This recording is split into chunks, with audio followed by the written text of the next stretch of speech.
pagpapalawak ng ebanghelyo ng kaharian. Ang mga katotohanang ipinahayag na makapangyarihang Diyos ay tulad ng isang liwanag, mabilis na kumakalat mula silangan hanggang kanluran, na yumalig sa buong mundo. Ang mga tao mula sa lahat ng relihiyon na nagmamahal sa katotohanan, nang makita nila ang mga salita ng makapangyarihang Diyos ay pawang katotohanan, mga pagbigkas ng banal na espiritu sa mga simbahan.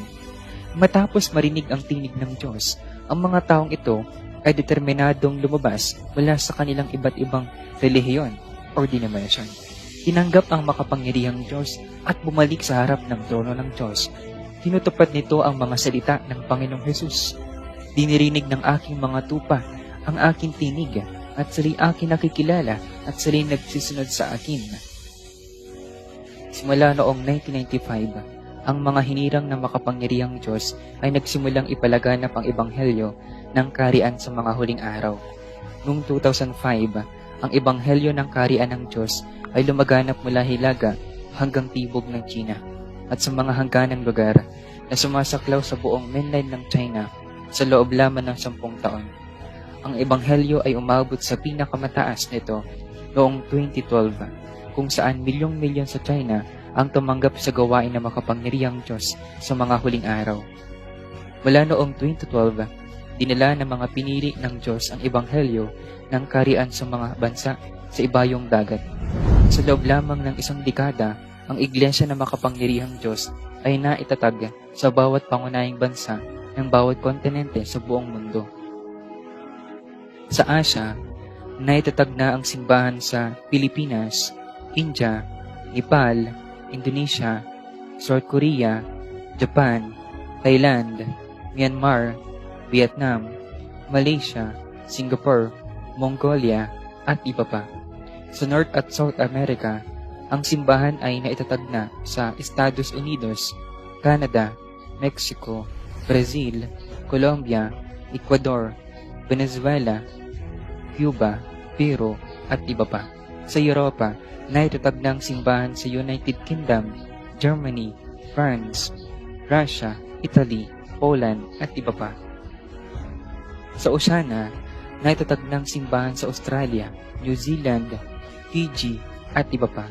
Sa Africa, naitatag na ang simbahan sa Kenya, Nigeria, Ghana, Tanzania, at iba pa.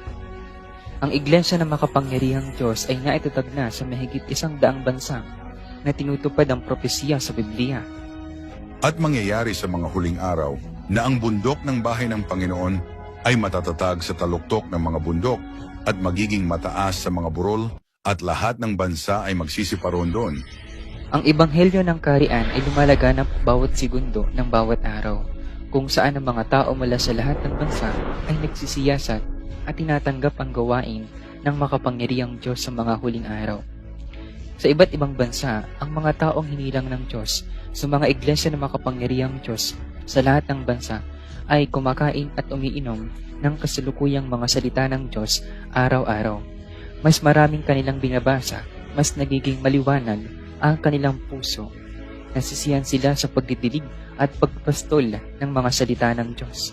Nauunawaan na maraming katotohanan at ang kanilang pananampalataya ay mas lalong tumitibay. Maraming mga bagong kapatid sa iba't ibang bansa ang tumanggap sa ebanghelyo ay nagsimula na rin tumindig at sumama sa hanay ng mga nangangaral ng ebanghelyo.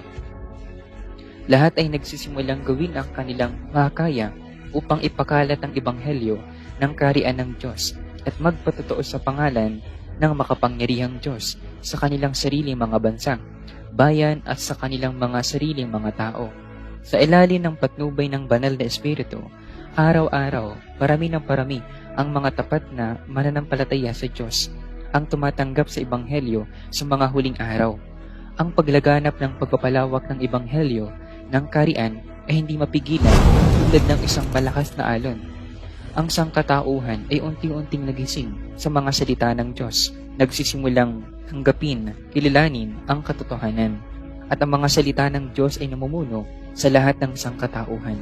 At ang mga salita ng Diyos ay isa sa katuparan ang lahat ng bagay. Ang lahat ng taos-pusong naniniwala sa Diyos at naghahanap sa tunay na daan ay tiyak na babaling sa Diyos at magpapasakop sa harap ng trono ng Diyos. Malalaman ng buong sangkatauhan na ang Diyos ay dumating na at ang Diyos ay nagpakita na at ang pangalan ng Diyos ay lalaganap sa buong sansinukob hanggang sa dulo ng palupaan at pararangalan bilang dakila sa buong sangkatauhan. Sa loob lamang ng 30 maikling mga taon, ang ebanghelyo ng kaharian ng makapangyarihang Diyos ay namaganap na sa buong mundo. Lumalawak na parang kasing bilis ng kidlat na tumutupad ito sa propesiya ng Panginoong Hesus. Sapagkat gaya ng kidlat na kumikidlat sa silanganan at nakikita hanggang sa kanluran, kaya hindi naman ang pagparito ng anak ng tao. Maliban sa Diyos mismo, sino ang kayang gumawa nito? Ito'y hindi maikakaila na patunay na ito'y gawain ng banal na espiritu. Ganap ng pagpapatunay na ang makapangyarihang Diyos ang nagbalik ng Panginoong Hesus. Ito isang bagay na walang sinuman ang makapagkakaila. Ito ang dakilang bagay na ginawa ng Diyos sa gitna ng mga tao